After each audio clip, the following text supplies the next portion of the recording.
Assalamualaikum warahmatullahi wabarakatuh. Perkenalkan, nama saya Pujiati. Saya mahasiswa tingkat 3 di Universitas di Dharma Cikarang. Di sini saya mencoba untuk membahas pengertian dari seorang pemimpin. Seorang pemimpin adalah seorang yang harus bisa memberikan contoh, seseorang yang harus bisa memberikan tauladan, dan seorang yang harus bisa memberikan motivasi dan inspirasi kepada orang-orang yang dipimpinnya. Dan di sini juga seorang pemimpin juga harus bisa memposisikan pemimpin itu berada di depan, berada di tengah, dan berada di belakang. Nah, di sini maksud dari seorang pemimpin berada di depan yaitu seorang pemimpin harus dapat memposisikan berada di depan dalam kondisi di mana tidak ada yang memulai atau berinisiatif, maka pemimpin harus berinisiatif, berani mengambil keputusan meskipun dengan resiko yang tidak kecil. Nah, di sini jadi pemimpin itu tidak mengorbankan anak buahnya, bisa menyemangati, bisa memanage, bisa mengambil resiko.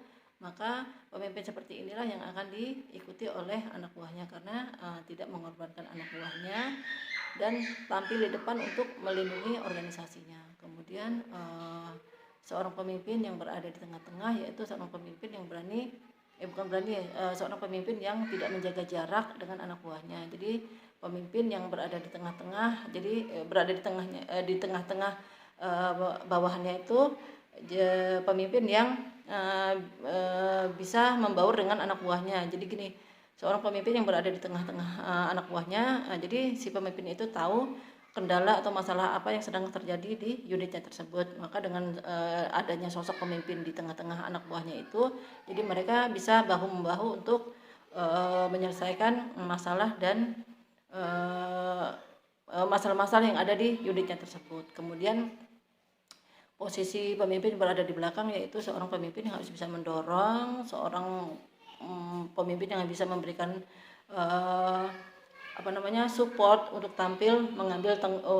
berani tampil mengambil tanggung jawab. Nah, di sini juga seorang pemimpin juga mempunyai tugas harus bisa melahirkan seorang pemimpin yang baru yang bahkan harus lebih hebat dari dirinya. Nah, di sini bagaimana mungkin seorang pemimpin baru itu akan terlahir bila si pemimpin itu tidak pernah mengkader, terus tidak pernah memberikan contoh, tidak pernah memberikan support serta dorongan kepada bawahannya. Jadi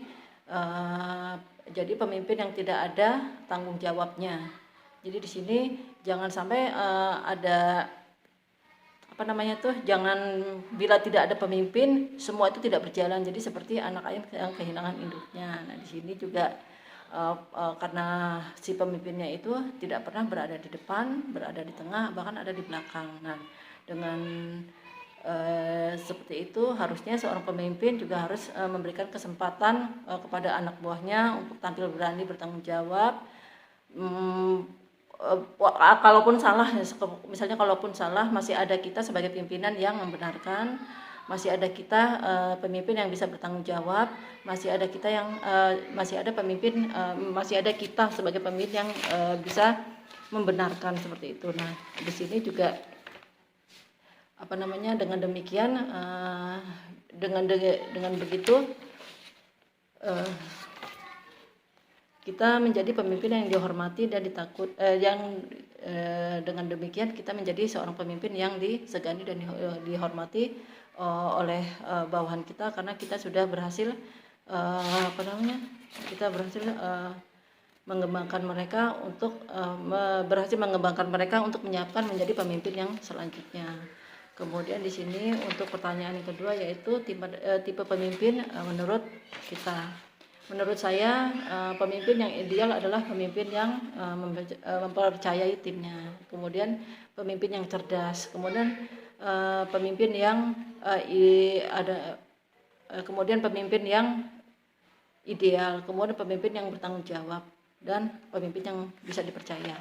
Nah, di sini untuk pemimpin yang cerdas yaitu pemimpin yang cerdas, kecerdasan merupakan poin utama yang menentukan seberapa langkah yang akan diambil oleh seorang pemimpin jika dihadapkan oleh suatu masalah dalam menjalankan tugasnya. Seorang pemimpin yang ideal akan mampu berpikir luas, memiliki ide-ide segar untuk kelangsungan organisasinya. Kemudian pemimpin ideal adalah pemimpin yang mempunyai inisiatif di sini jika dihadapkan dengan suatu masalah. Kemudian pemimpin yang bertanggung jawab, yaitu pemimpin yang menanggung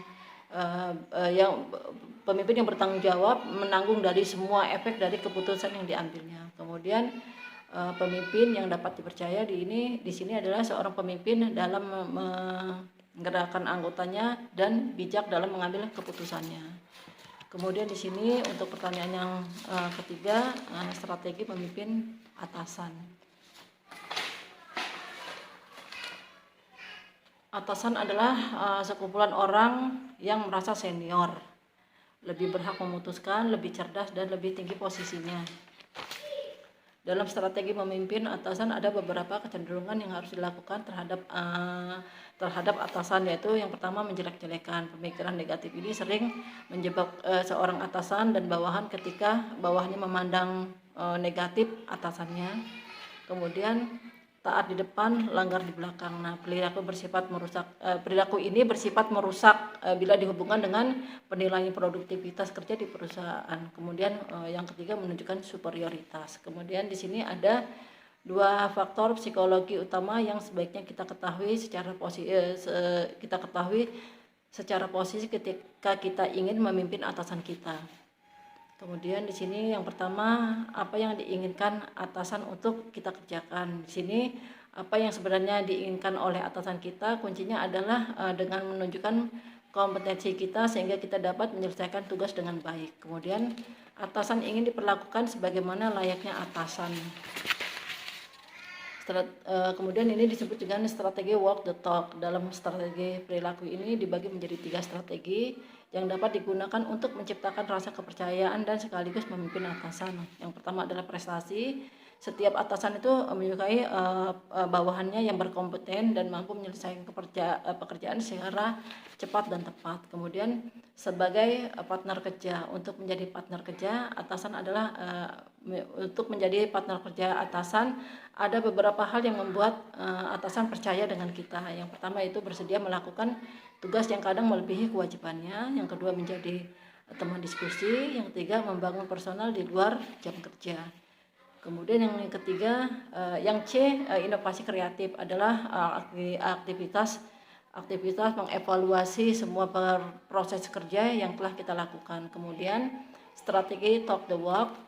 Dalam strategi ini ada 2 perilaku yang harus dipahami, yaitu menaati. Kemudian di sini menaati itu dibagi menjadi 4, yaitu menyetujui gagasan, menciptakan kemungkinan, mewaspadai kegagalan, dan merumuskan tindakan. Kemudian yang kedua adalah mengoreksi. Seorang bawahan yang baik adalah mereka yang mengikuti pimpinannya ketika benar dan mengoreksi ketika pimpinan itu salah dengan cara yang santun. Demikian dari saya. Assalamualaikum warahmatullahi wabarakatuh.